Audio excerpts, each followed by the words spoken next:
It was a popular chain hotel out in the middle of nowhere. The guest had driven past it dozens of times, but he'd never stayed there before. He pulled his car up outside and walked into the lobby. The place was nearly empty. There were a few scattered guests sitting around, but nobody at the front desk. He walked up to one of the employees mopping the floor and asked for a room for the night. "Sure thing," the woman said with a bored expression. She looked at the register. "We only have a few guests tonight. You can have any room you want." She pointed to the elevator. "Just go right down the hall and you will see the stairs going up to the second floor. Take 13. It's our best room." He thanked her and headed to the elevator. As soon as the doors closed, he pressed the up button and rode up to the second floor. He walked down the long hallway until he saw room 13.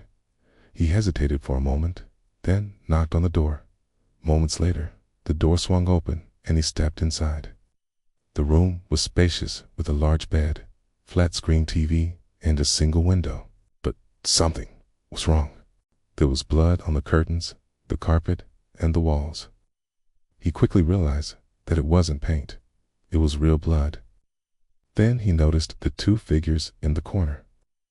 They were standing next to the window with their backs to him. He called out, "Hello?" The figures didn't respond. One of them was a man and the other was a woman. He could see the top of the man's head and the flowing locks of the woman's hair. But when he took a few steps closer, he noticed something strange. Their bodies were incredibly still, like they were frozen in time. He walked up to them and reached out to touch the man's shoulder. His finger went straight through the guy's body. Then he felt something wet on his hand. He pulled his finger back and looked at it. It was covered in blood. The woman hadn't been standing as still as the man.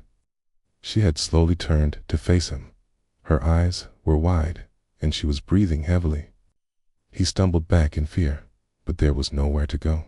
The door behind him was sealed shut. He tried to open it, but it wouldn't budge. Then he looked back at the woman. She took a step toward him, then another. "Please," he begged, "let me out of here."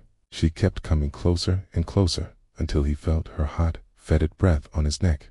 Then everything went black. When the morning light came, the guests staying in the room next to his started screaming. They had seen the sun rise through the gap in the curtains.